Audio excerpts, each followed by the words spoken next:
Hello, everyone. We are here today with our first edition of Real Talk with your high school academic advisors. My name is Ms. Clem. I am the academic advisor for grades 10 through 12 with Virginia Virtual Academy. And we also have Ms. Moorbacher. She is our advisor for 9th grade. Ms. Moorbacher is also a teacher here with Virginia Virtual Academy. And today we just wanted to get together and do some real talk about transitioning to online learning. And we have a couple special guests, the Larsons. I will do a in-depth intro here in just a moment. But we want to welcome you and just feel free to take notes or screenshots of any of the slides that we're putting out today. We hope this is some good information for new families coming to VAVA and a review for families that may have been with us the last few years. So you're transitioning to online learning. That is a huge transition for a family. We just want to highlight a couple things here. When you come into the virtual learning environment, you're going to hear the term brick and mortar, B&M, brick and mortar. That refers to the traditional school setting. You are now transitioning or have transitioned over, enrolled with VAVA, and you are going into the online learning environment. You might hear it called e-learning. One thing that we do want to emphasize is that,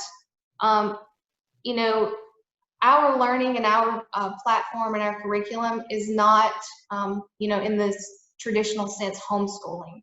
It is public school curriculum, lined with state requirements for Virginia, and it is public school, just simply, administered in a different way. We use the OMHS. You're going to see that, you're going to hear that term throughout your whole career at VAVA. That is online middle high school. That's our learning platform, which you may already, be a little familiar with that, but you're going to hear that term a lot. So I wanted to make sure that, you're familiar with the vernacular that you're going to start hearing when you're moving into the online learning environment. So that is very, very important. All right, moving on. So this is the big introduction of the Larsons that are here with us today. We have Carrie Larson. She is our blended opportunity manager for Virginia Virtual Academy.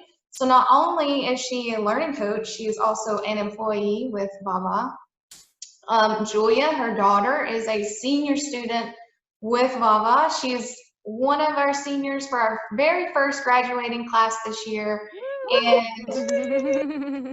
we are so excited.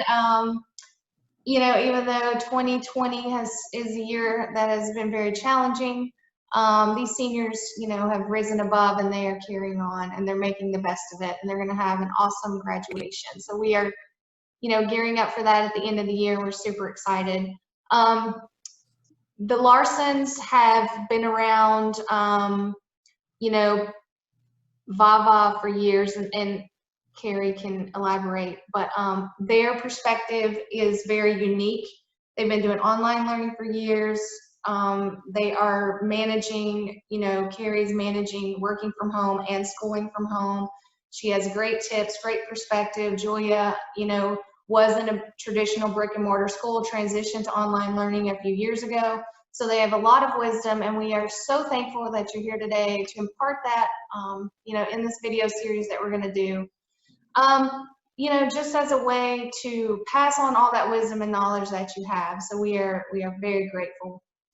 I want to turn to the next slide now and give a little bit of intro as to how we kind of started, this idea of doing some videos for new families. But Julia here did an article actually for our local newspaper when the COVID crisis kicked off, started, and all of our regular brick and mortar school friends had to transition to online learning. And we've kind of in, the advisor counseling world have been saying we need, a video to really introduce families to VAVA, specifically to online learning, to our culture, and, kind of set them up for success on how to transition into this online learning world. So, with Julia's letter to the editor in this local newspaper that she wrote, I was introduced to this and read it, and I was like, this is perfect. Like, this is a great segue into talking about this, for families that do come to VAVA. So I will let Julia introduce herself and read this article, and then we'll get into some more of her nuggets here that she points out in the article. Go ahead. Hi, my name is Julia Larson, and I'm in 12th grade, as you just heard. And I'm going to read my letter to the editor. It starts, school this year has certainly taken a turn. For many students, you've left the walls of brick and mortar school for something new and uncertain. My 5 years with online learning at Virginia Virtual Academy have given me the tools to help others navigate this transition. Here's my advice and encouragement for this confusing situation. First, make sure you're managing your time wisely. Online classes give the opportunity to have control over your schedule, but you must remember, even though you're home, you're still a student. Limit distractions by dedicating time and space to focus on classes and schoolwork at home. Communication is key in online schooling. Stay in contact with your teachers and make sure you're aware of all assignments and due dates. If you're used to reminders on a board, write down important assignments where you'll see and remember to check them off your list. Most importantly, remember that even though you're at home, your education is still a necessary and important part of your day.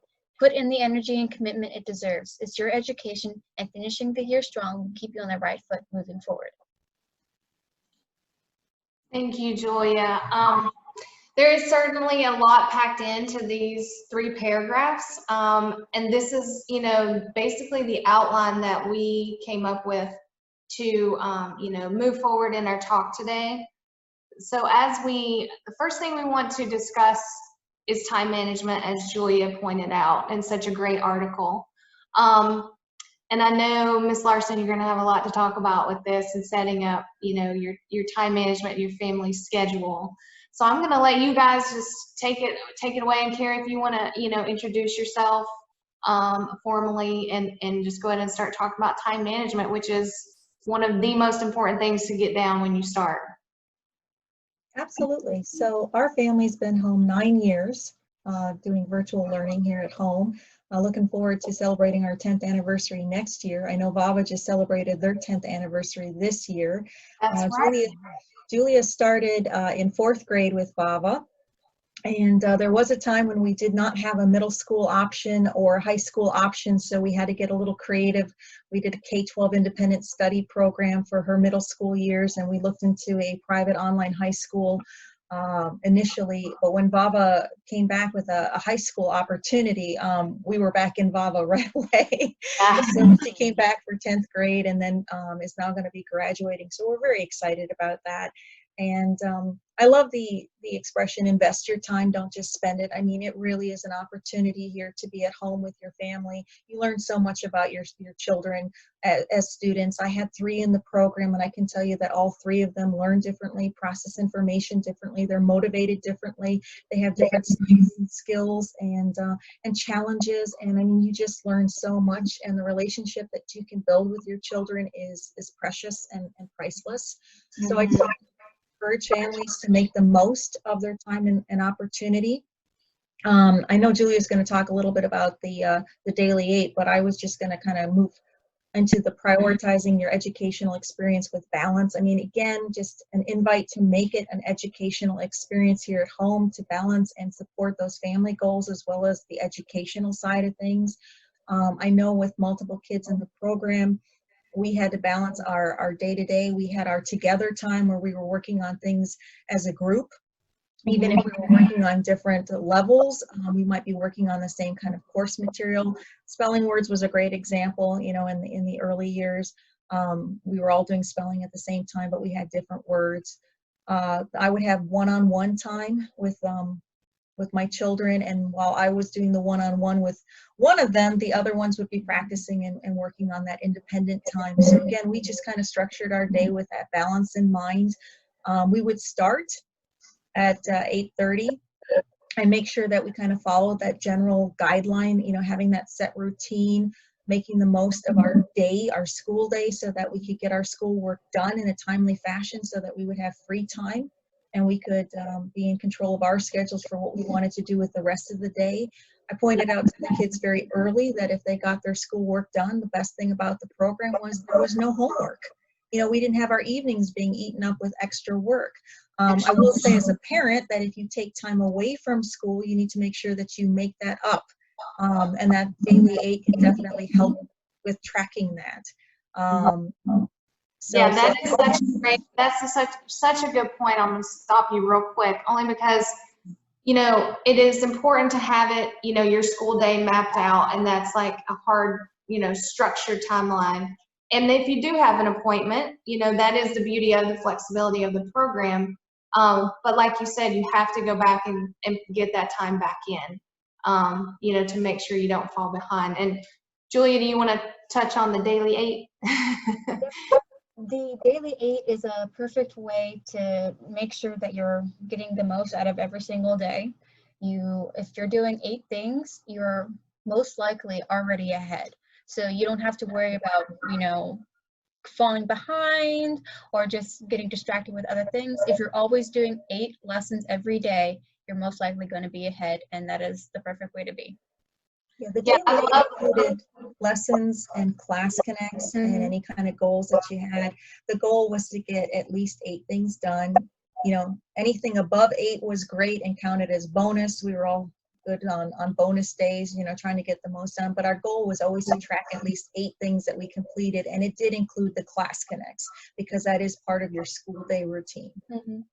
Yeah, a good daily routine, involving your class connects, but also before class connects start, having that morning ritual where you're getting up, you're, getting ready for the day. Not necessarily you're going out in a full school outfit, but like, wash your face, brush your teeth, get something to eat, like have that little bit of a morning routine. Do not try to just roll out of the bed and roll to your class connects.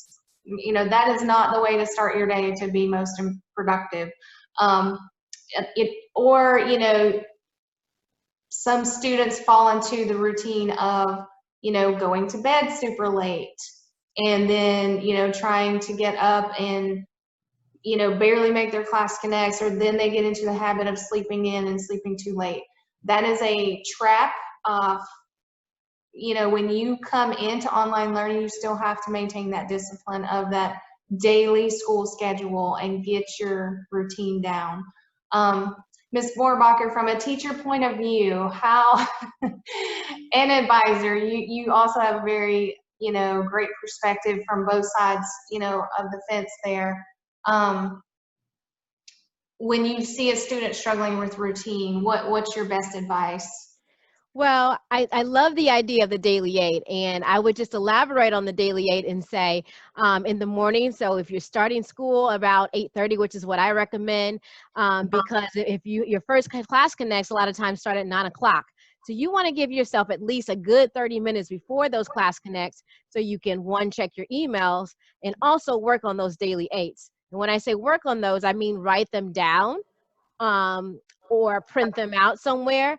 And I remember Mrs. Larson telling me before that she would recommend to students that they write them on sticky notes and then they can throw them in the trash can, those daily 8s, as they complete them. Wins and wins. Yes, right. That's right. So I love that idea. Yeah. Just spicing things up a little bit. Or you can even just cross them out on the list and highlight them. If you want to take that strategy, that's just another approach too. But whatever you do, I think that thinking about what you're going to do and having those tasks in front of you is really helpful. But also being really strategic and smart about the order that you're completing those tasks. Of course, you have your class connects that are at a certain time, and that's locked in. But you might also think about, if you have a class connect, but maybe you can also focus on an assignment that relates to that class connect. Maybe look at that assignment before your class connect and try to complete it. So that way, when you go to your class connect, you'll be prepared to ask questions. You can also...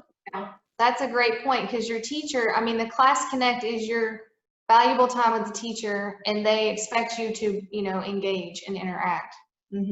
Exactly. Mhm. For some students too, they find some assignments to be more challenging than others.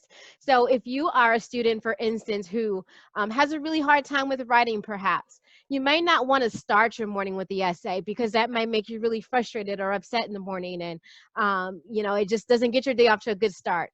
Maybe you want to start off with something a little easier to help you build your confidence. And then towards the middle of the day, you maybe after good lunch want to tackle those more challenging assignments. And if you are feeling like you're not able to understand something within a good 20 minutes, and that would be a perfect time to turn to your learning coach first and then to your teacher for the additional support that you need so that you can get those 8 assignments or tasks done in a day without getting too boggled down and frustrated. Yeah, that segues in perfectly to the next bullet point we have. The first year especially, it can be a tough transition. But just like as I was referring to before, this is traditional public school just done in a different way. So your school day at your regular brick and mortar was 6 to 7 hours, 5, 6, 7 hours. So expect to spend that much time, in your day, schooling online as well. And the Larsons, either one of you all have like any specific points on that that might be helpful? Would you say that's about right for the average student?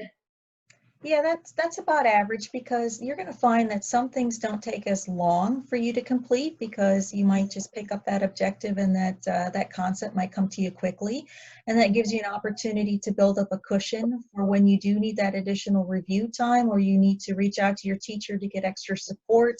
You don't want to cut things too close. You want to make sure that you always have that cushion, that buffer. So Yeah. I mean, as I say, invest your time. So make sure that you're building up that cushion, that you're not stealing from it unnecessarily when you don't need to, so that you don't lose that time for when you need that review. I Yeah. always made it our personal mission here at home to fill in those educational gaps.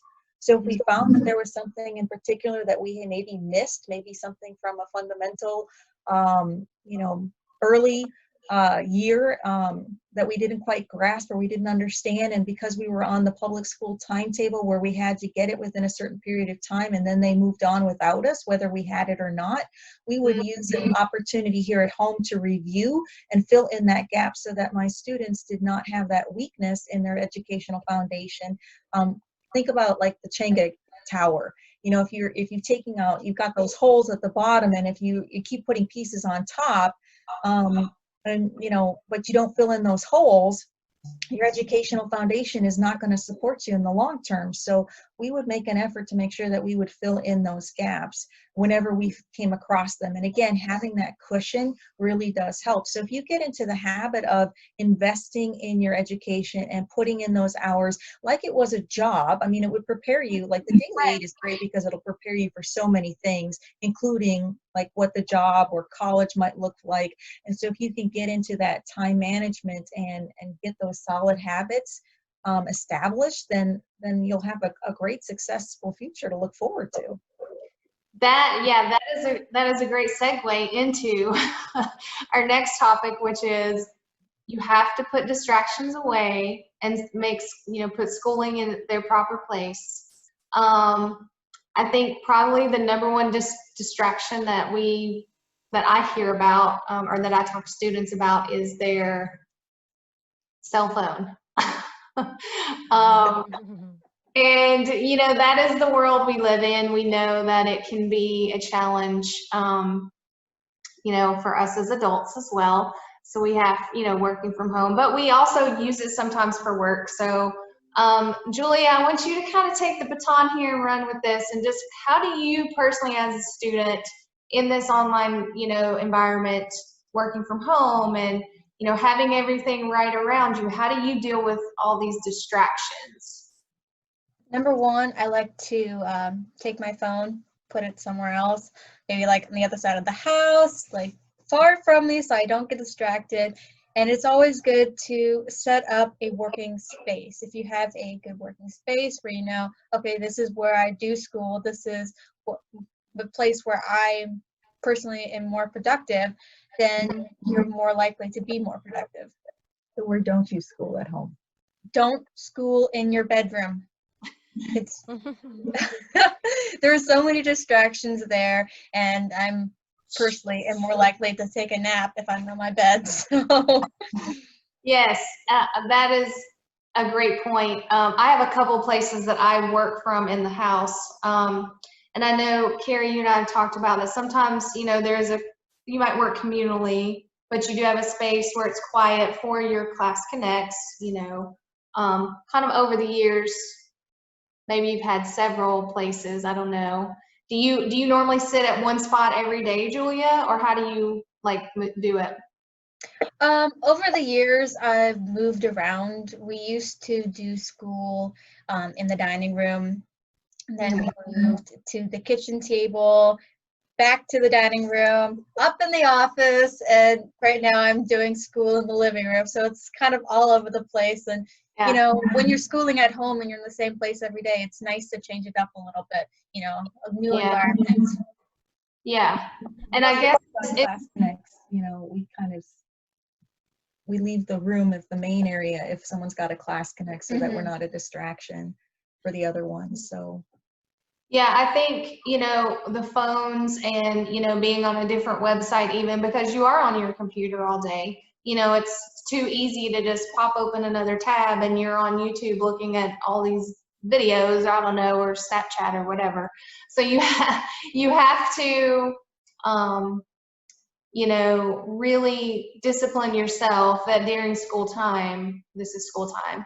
And, you know, I love the idea of when you finish your sticky notes, your assignments, and your 8 is great, then, you know, hey, go hang out on social media or whatever, you know, talk to your friends for 30 minutes. Like it's a little kind of reward or something. But Right. putting distractions, you know, in their place is a must. Mm-hmm.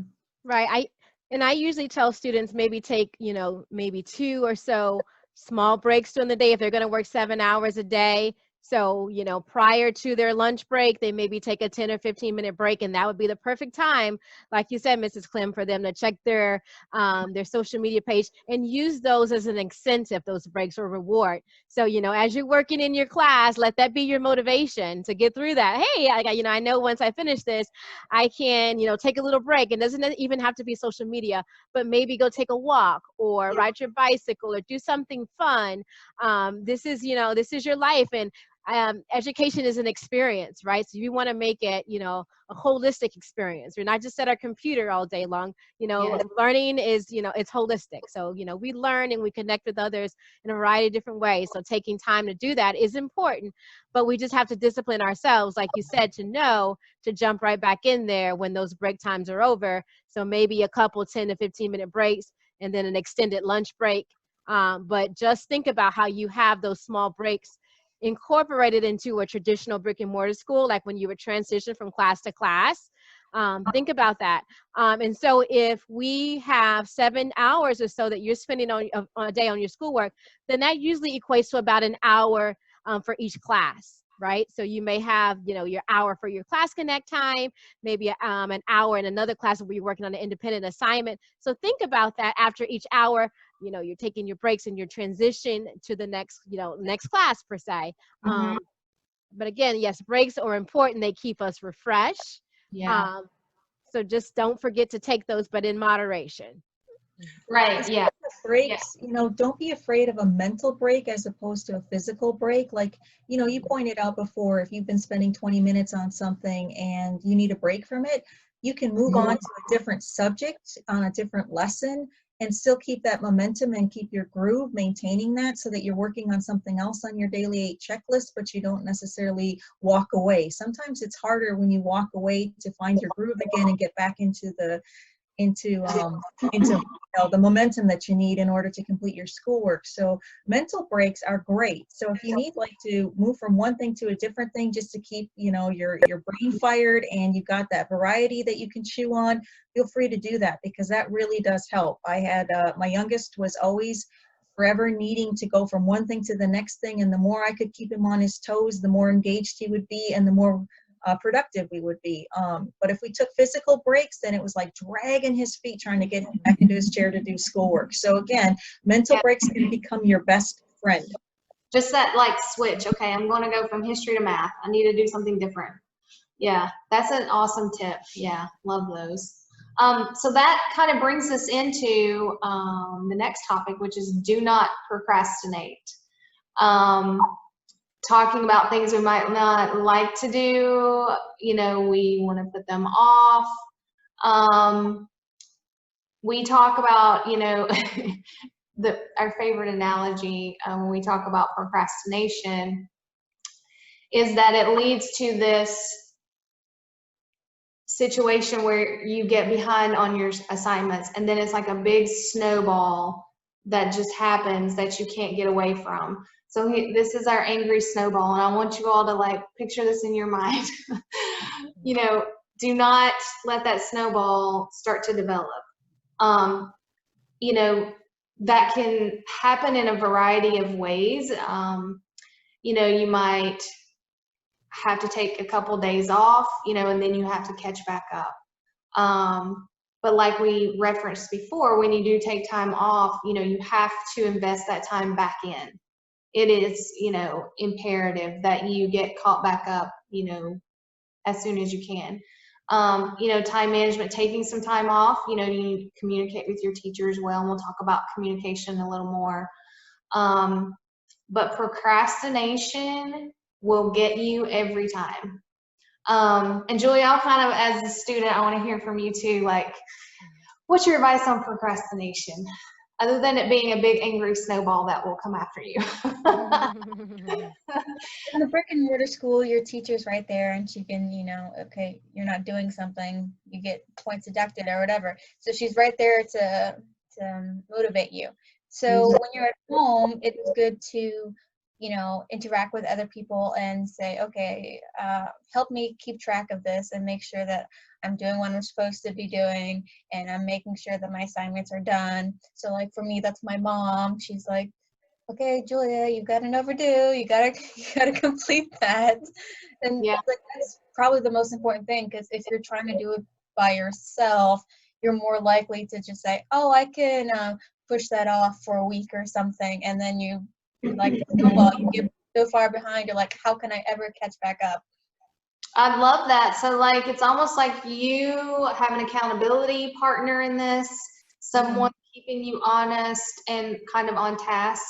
You know, in jobs, we have managers, right? That's real life. That's what happens there. So, I love that analogy as a learning coach, that accountability partner to help you, you know, stay on schedule, keep on track. We are going to do just a little plug here. We're going to do another additional video with Carrie about the learning coach perspective too. So stay tuned for that. We'll really dive deep into that part of it. But Ms. Moorbacher, anything on procrastination from a teacher's point of view? Because I know you probably have a lot to say here. Sure. Well, you know, I would just note that, you know, if you do decide to procrastinate, I know a lot of students that I work with as an advisor, you know, that daily 8 becomes a daily 10.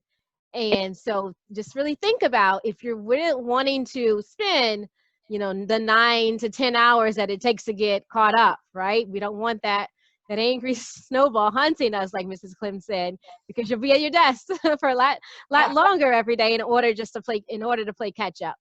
Right. You know, Yeah. And I was just going to say, you know, when you're having to cram that work in at the end, 9, 10 hours, you know, at the end of the quarter, that work is not, you know, as quality of a work that you could have done if you spaced it out and really, you know, managed your time wisely. So. absolutely. It really weighs us down on our educational journey.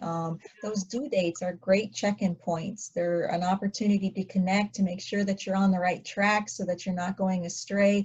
But, you know, imagine like procrastination. Every time you put something off, you're adding another boulder to your book bag, and you're taking that with you on the journey, making it that harder to take the next step and to get to that next check-in point. And you want to get to those check-in points, and you want to celebrate those, celebrate everything, the big and the small, because that will certainly encourage you on your path. That's a great analogy. It's another folder that you're putting in there to carry forward. You want to make the light, the load as light as you can as you move forward. That's a great analogy. So I think we're going to transition into communication. I think communication is key in our environment.